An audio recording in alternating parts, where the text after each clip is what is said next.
Pendant que nous sommes en train de traîner nos guêtres en pleine mission avec Paul et Barnabé en Asie mineure, dans le deuxième épisode de la journée, je vous propose de rester à Jérusalem pour terminer notre lettre de Saint Jacques. C'est un peu le grand écart, je vous l'accorde, mais ça vous montre le grand écart qui existait alors dans la première église chrétienne. Alors, pour vous remettre dans l'ambiance, on avait déjà vu quelques thèmes. On avait vu la question du rapport entre la foi et les œuvres. On a vu la question de la patience, comment dompter sa langue, et puis aussi de la richesse. C'est-à-dire quoi qu'il y ait des pauvres et des riches dans une même assemblée. Le cœur du propos de Saint Jacques, c'est dompter la langue. C'est quoi un chrétien parfait, un chrétien accompli?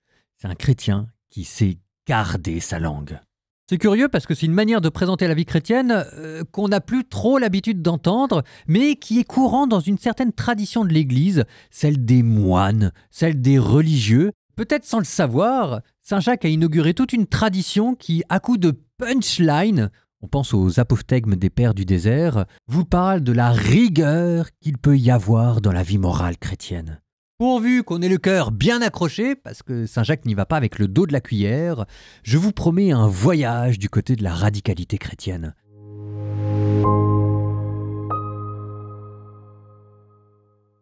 Jacques, chapitre 3. Mes frères, ne soyez pas nombreux à devenir des maîtres. Comme vous le savez, nous qui enseignons, nous serons jugés plus sévèrement. Tous en effet, nous commettons des écarts, et souvent. Si quelqu'un ne commet pas d'écart quand il parle, c'est un homme parfait, capable de maîtriser son corps tout entier. En mettant un frein dans la bouche des chevaux pour qu'ils nous obéissent, nous dirigeons leur corps tout entier. Voyez aussi les navires. Quelle que soit leur taille et la force des vents qui les poussent, ils sont dirigés par un tout petit gouvernail au gré de l'impulsion donnée par le pilote. De même, notre langue est une petite partie de notre corps. Et elle peut se vanter de faire de grandes choses. Voyez encore, un tout petit feu peut embraser une très grande forêt. La langue aussi est un feu. Monde d'injustice, cette langue tient sa place parmi nos membres. C'est elle qui contamine le corps tout entier. Elle qui enflamme le cours de notre existence, étant elle-même enflammée par la géhenne. Toute espèce de bête sauvage et d'oiseaux, de reptiles et d'animaux marins peut être domptée. Et de fait, toutes furent domptées par l'espèce humaine. Mais la langue, personne ne peut la dompter. Elle est un fléau, toujours en mouvement, rempli d'un venin mortel. Elle nous sert à bénir le Seigneur notre Père. Elle nous sert aussi à maudire les hommes qui sont créés à l'image de Dieu. De la même bouche sortent bénédiction et malédiction. Mes frères, il ne faut pas qu'il en soit ainsi. Une source fait-elle jaillir par le même orifice de l'eau douce et de l'eau amère? Mes frères, un figuier peut-il donner des olives? Une vigne peut-elle donner des figues? Une source d'eau salée ne peut davantage donner de l'eau douce. Quelqu'un parmi vous a-t-il la sagesse et le savoir? Qu'il montre, par sa vie exemplaire, que la douceur de la sagesse inspire ses actes. Et si vous avez dans le cœur la jalousie amère et l'esprit de rivalité, ne vous en vantez pas, ne mentez pas, n'allez pas contre la vérité. Cette prétendue sagesse ne vient pas d'en haut. Au contraire, elle est terrestre, purement humaine, démoniaque. Car la jalousie et les rivalités mènent au désordre et à toutes sortes d'actions malfaisantes. Au contraire, la sagesse qui vient d'en haut est d'abord pure, puis pacifique, bienveillante, conciliante, pleine de miséricorde et féconde en bons fruits, sans parti pris, sans hypocrisie. C'est dans la paix qu'est semée la justice, qui donne son fruit aux artisans de la paix. Jacques, chapitre 4. D'où viennent les guerres? D'où viennent les conflits entre vous?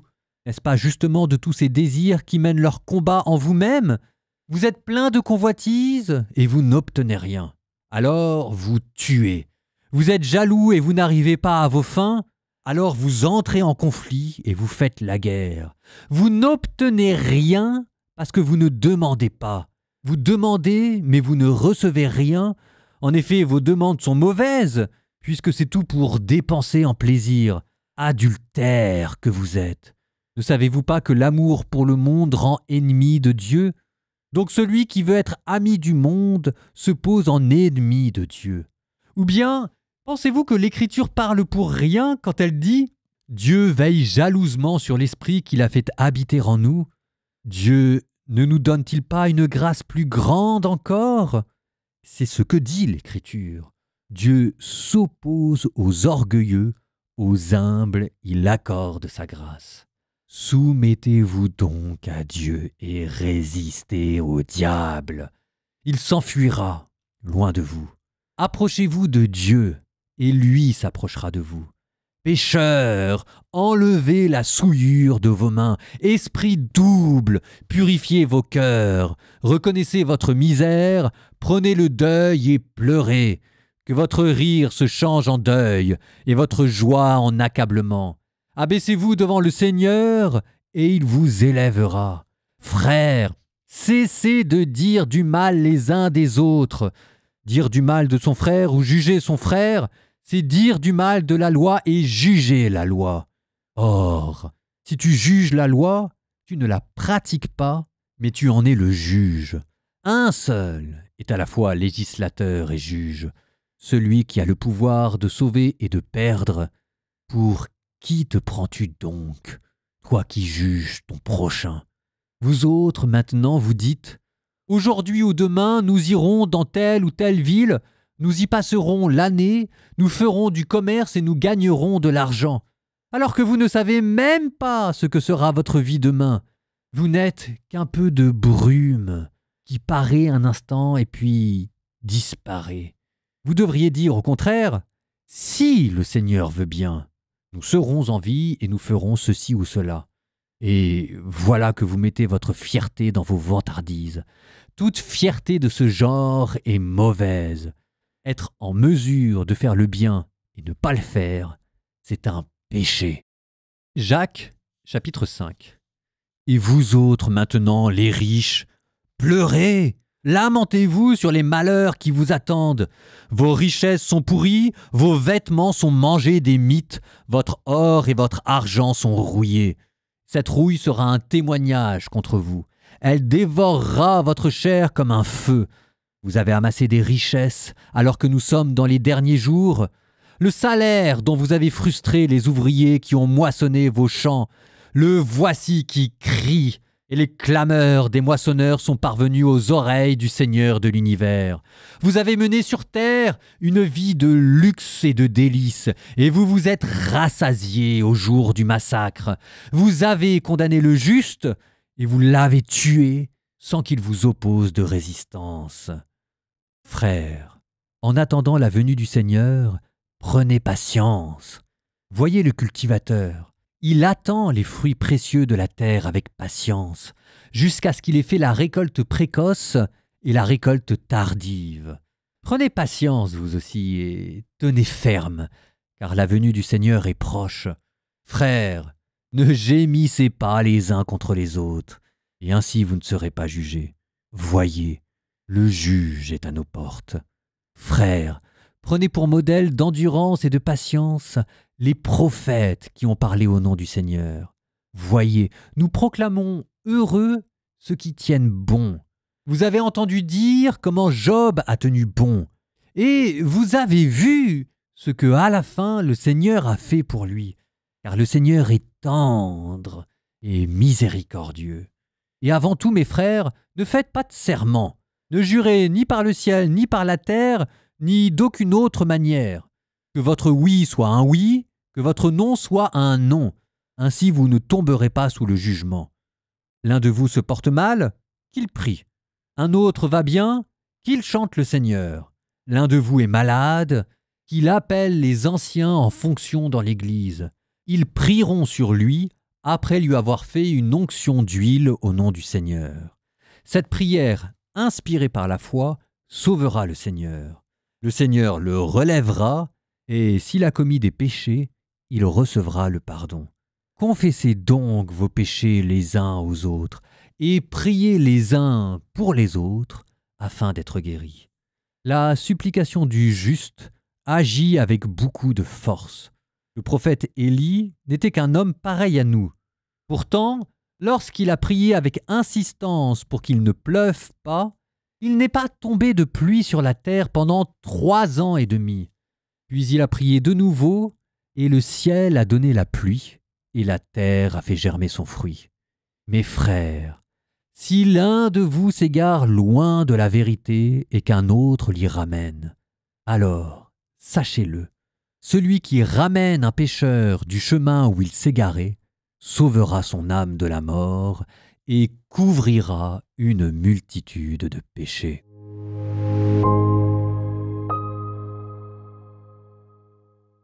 En guise de commentaire, ce que je vous propose, c'est de dresser avec tout ce qu'on a vu dans cette lettre une sociologie de la première église de Jérusalem. Les premiers chrétiens, concrètement, c'était qui ? D'abord, les chrétiens, ce sont manifestement des anciens juifs qui reprennent les codes culturels et liturgiques juifs. C'est ainsi que dans la lettre, on vous parlait de l'assemblée chrétienne comme d'une synagogue. C'était en 2-2. C'est aussi une assemblée qui est structurée. On vous parle de presbytres, on vous parle d'enseignants, on vous parle d'un noyau dur qui organise la vie communautaire. Une assemblée aussi très disparate avec beaucoup de pauvres, notamment ce qui devait probablement être des ouvriers agricoles et qui étaient probablement mal payés. 5-4. Le salaire dont vous avez frustré les ouvriers qui ont moissonné vos champs, le voilà qui crie devant Dieu. Je pense qu'on peut dire que c'était d'abord une assemblée de pauvres. Souvenez-vous quand on a demandé à Paul d'organiser une collecte en faveur des pauvres de Jérusalem. Ils sont là devant vous. On vous a parlé aussi d'une bourgeoisie marchande et aussi de grands patrons riches dont la présence à l'assemblée est un peu problématique parce que ça crée comme une forme de clientélisme. Donc on ne s'étonnera pas qu'il y ait des tensions, qu'il y ait des formes de jalousie, qu'il y ait des formes de pression sociale qui s'installent à l'intérieur des communautés chrétiennes. La question, c'est comment est-ce que vous allez gérer ça ? Bon, la réponse de Jacques, qui sera d'ailleurs celle de saint Paul, la réponse constante de la première église, c'est que les chrétiens ne sont pas là pour faire une forme de révolution sociale, on n'est pas là pour changer les structures, on est là pour donner des réponses et des remèdes spirituels. Et qu'au cœur de ces pressions, de ces jalousies, ce qu'il y a en commun, c'est que les gens ne sont pas capables de garder leur langue pour faire primer la charité. La langue devient le régulateur social majeur. C'est ce qui prévient les querelles, c'est ce qui prévient la diffamation, c'est ce qui favorise dans l'Église une atmosphère de bienveillance réciproque. Alors la question de la langue, ça apportait un remède spirituel, mais comme ça suffit pas toujours, Saint Jacques apporte aussi un remède institutionnel quand il y a des problèmes. Donc on établit des procédures. Vous avez des confessions mutuelles de péché qui sont évoquées en 5-16. Vous avez aussi des embryons de procédures judiciaires internes à l'Église pour reprendre les uns les autres, c'est en verset 19. Et puis il y a aussi la prière sur les malades. Chapitre 5, verset 14. « L'un de vous est malade, qu'il appelle les anciens en fonction dans l'Église, ils prieront sur lui après avoir fait une onction d'huile au nom du Seigneur. Cette prière inspirée par la foi sauvera le malade. » Je vous ai donné la citation en entier parce que ça n'a l'air de rien, mais c'est ce verset-là qui va fonder la pratique sacramentelle de l'onction des malades. Une onction d'huile avec imposition des mains de la part d'un prêtre qui enlève les péchés et, s'il plaît à Dieu, qui guérit le corps. Si jamais vous avez déjà assisté à une onction des malades, c'est un rite qui est assez curieux parce qu'il est à la fois extrêmement simple et extrêmement touchant, extrêmement émouvant. Je me souviens de la fois où mon père, avec un cancer en phase terminale, avait reçu l'onction des malades. Tout le monde pleurait, tout le monde se réjouissait, il y a eu des grâces extraordinaires qui étaient arrivées. Enfin, bref, c'est l'occasion de dire à ceux qui sont malades parmi nous, n'hésitez pas, il y a des prières qui ont été spécialement instituées pour vous parce que du haut de la croix, quand Jésus est mort pour vous, il a mis des grâces particulières pour ceux qui souffriraient dans leur corps. Mais ça méritait d'être dit et la prière d'aujourd'hui sera dédiée à ceux qui souffrent dans leur corps.